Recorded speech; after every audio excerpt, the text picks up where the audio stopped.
मैं हूं आपके साथ नम्रता। आए दिन आप खबरें सुनते रहते हैं कि उल्कापिंड धरती से टकराने वाला है या फिर ये उल्कापिंड धरती के नजदीक पहुंचने वाला है और इसकी रफ्तार क्या है। ठीक उसी तरह अब नासा के वैज्ञानिकों ने एक खबर दी है कि एक शक्तिशाली जियोमैग्नेटिक तूफान धरती की ओर बढ़ रहा है। सूरज से आने वाली इन हवाओं के साथ सोलर पार्टिकल 500 किलोमीटर प्रति सेकंड की रफ्तार से स्पेस में चल रहे हैं। इसकी वजह से धरती के सैटेलाइट पर निर्भर उपकरणों में बाधा हो सकती है। धरती के ऊपरी वायुमंडल के गर्म होने से ये सैटेलाइट सिग्नल्स को धरती में पहुंचने में बाधा डाल सकते हैं। नोआ के एक्सपर्ट्स का कहना है कि इनकी वजह से आर्कटिक ऑरोरा पैदा हो सकता है। वहीं कुछ खगोलविदों का कहना है कि इस तूफान की वजह से पावर लाइंस में बिजली ज्यादा तेजी से दौड़ सकती है, जिससे आपके घर के अगल बगल लगे ट्रांसफार्मर्स उड़ सकते हैं और आपके इलाके में बिजली गुल हो सकती है। इसलिए वैज्ञानिकों ने ऐसे तूफान को G2 क्लास में रखा है। वैज्ञानिकों की माने तो ऑरोरा वो रोशनी होती है जो धरती के मैग्नेटोस्फीयर में सोलर विंड के टकराने से पैदा होती है।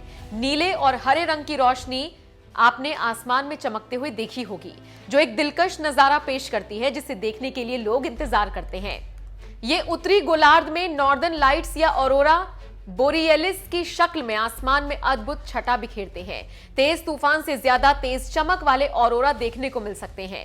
खगोलविदों और वैज्ञानिकों की माने तो सौर तूफानों का असर सैटेलाइट पर आधारित टेक्नोलॉजी पर भी हो सकता है।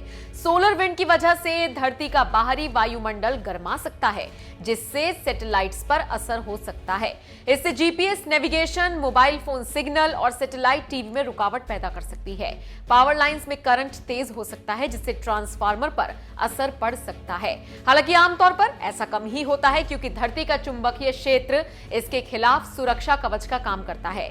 यहां पर एक जानकारी आपको और देते चलें कि इससे पहले आखिरी बार जब शक्तिशाली तूफान 1859 में आया था, जब यूरोप में टेलीग्राफ सिस्टम बंद हो गया था। विशेषज्ञों की माने तो सौर तूफानों को स्टडी किया जाना और उनसे अपनी टेक्नोलॉजी और उपकरणों को बचाना बेहद जरूरी है। ये रेडिएशन $ट्रिलियन का नुकसान धरती को पहुंचा सकते हैं और इनकी वजह से ध्वस्त हुआ इंफ्रास्ट्रक्चर दोबारा खड़ा करने में कई साल लग सकते हैं। तो आप समझ सकते हैं कि कैसे उल्कापिंड धरती पर आने वाला है और धरती को नुकसान पहुंचा सकता है।